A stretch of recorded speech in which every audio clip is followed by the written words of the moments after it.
அனைவருக்கும் என்னுடைய வணக்கம். I'm Govindan from Chennai. இன்று 10/8/2024. இது என்னுடைய பிறந்த நாள். மாற்றம் தரும் பிறந்த நாளாக இந்த பிறந்த நாளை எண்ணி ஒரு வீடியோ.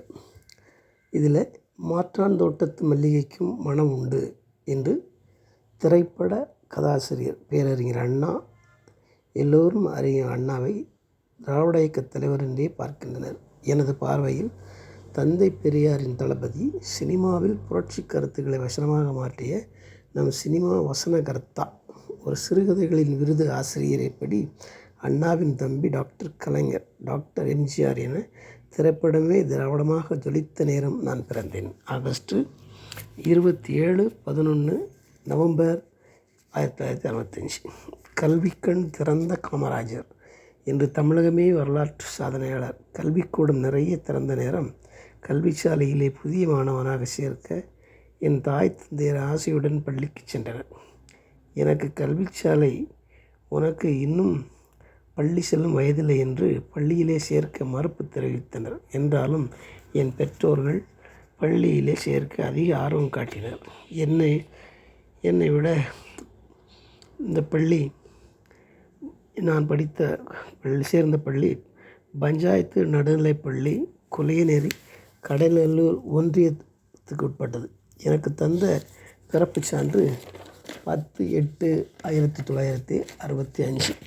அந்த பிறந்த நாள் தான் இன்று வரையிலும் இந்த நாளை நான் பிறந்த நாளாகவே இன்று வரை பெருமை கொள்கிறேன். என் தாய் தந்தையருக்கு செய்யும் மரியாதை நாளாக எண்ணி மகிழ்கின்றேன். 5 வளையாதது 50 வளையுமா என்று தீர்க்க தரிசன பழமொழி. நான் 5 என்னை எண்ணி பார்க்கின்றேன், மகிழ்கின்றேன். என்றாலும் 5 வளைந்த நான் இன்னும் நிமிர்ந்து நிற்க முடியாமல் முகம் தெரியாத மனிதர்களிடம் போராட்டமாக உள்ளேன். இவர்களுக்கு ஒரு வரைவிலக்கணம் வழங்கிய சமுதாய திருடர்களையும் எச்சரிக்க விரும்புகிறேன். தினகரன், தினசரி என்று ஒரு தமிழ் பத்திரிகை நாளிதழ்.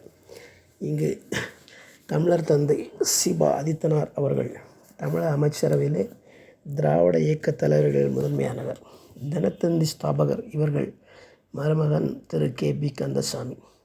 தமிழக இந்து அறநிலைத்துறை அமைச்சர் பதவி வகித்த நேரம் 1989.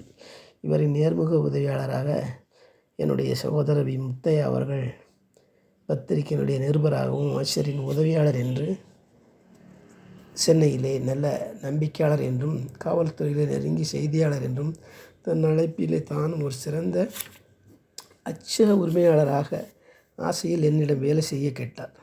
அதன்படி எனக்கு இருந்த ஆர்வம் சினிமா, அரசியல் என்று நான் வைத்த தலைப்பில்தான் நியூ ஃபேஷன் சினிமா என்ற பத்திரிகை பிறந்தது. தமிழ்நாடு காவலர் இயக்குனர் பொறுப்பில் இருந்த திரு ஸ்ரீபால் அவர்கள் வீட்டில் எளிய முறையில் பத்திரிகை பிறந்தது. இன்று இந்த சினிமா துறை, தமிழ்நாடு திரைப்படத்துறையில் கொண்டாடும் உயர்ந்த கலைஞர் திரு ரஜினிகாந்த் அவர்களுக்கு சூப்பர் ஸ்டார், மனிதருள் மாணிக்கம் என ரஜினி என்ற பட்டத்தை சூட்டி மகிழ்ந்த திரைப்பட தயாரிப்பாளர் கலைப்புலி தான் அவர்கள் தலைமையிலே நியூ ஃபேஷன் சினிமா பிறந்தது.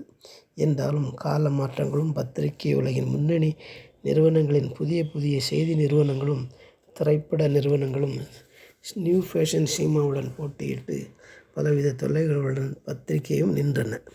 திரு பழனி ஆண்டி தமிழ்நாடு காங்கிரஸ் கமிட்டியினுடைய தலைவராக இருந்த காலத்திலே, அவருடைய பதவி இருந்த நேரம், அவர்கள் திரு மூப்பனார் அவர்களுக்கு வீட்டுக்கு சென்றார்கள். அவர்களை இல்லத்திலே மரியாதை வேண்டி நானும் திரு GK மூப்பனார் அவர்களை முயற்சித்தேன். மிகப்பெரிய செய்தி நிறுவனங்களை வேலைக்காக முயற்சி செய்துள்ளேன். வாய்ப்பிற்காக பலரிடம் பேசியுள்ளேன். மிகப்பெரிய பத்திரிகையாளர்களிடம் பத்திரிகை நடத்த உதவி கோரியுள்ளேன். எல்லாவற்றிற்கும் மேலாக சிறந்த காவலராக என் பணியை என்னாலும் செய்ய வேண்டும் என்று உழைத்து கொண்டிருக்கின்றேன். இப்படி இவர்களுடன் நான் பிறந்த நாளை மீண்டும் ஃபோர்காஸ்ட், வருங்காலமே துல்லியமாக கணித்து சொல்லக்கூடிய அளவிற்கு இந்த பத்திரிகையை new fashion cinema world television, NFC world TV என்று வளர்த்திட ஒரு யூடியூப் சேனலை துவக்கியுள்ளேன். இந்த நாளை என் மீது அன்பும் மரியாதையும் வைத்த நம் உள்ளங்களுக்கு இந்த பிறந்த நாளை சமர்ப்பணம் செய்கின்றேன்.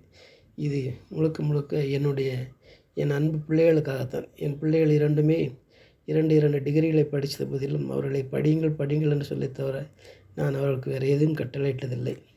இது அவர்கள் புரிந்து கொள்ள வேண்டும் என்பதற்காகவும் அவர்களுடைய வாழ்க்கையை மேலும் மேலும் சிறப்பதற்காக இந்த பிறந்த நாளிலே இறைவன் எனக்கு ஏதாவது கொடுப்பதாக இருந்தால் அது என் பிள்ளைகளுக்கே சேர வேண்டும் என்றும் அன்போடு இறைவனை வேண்டி முடிக்கிறேன்.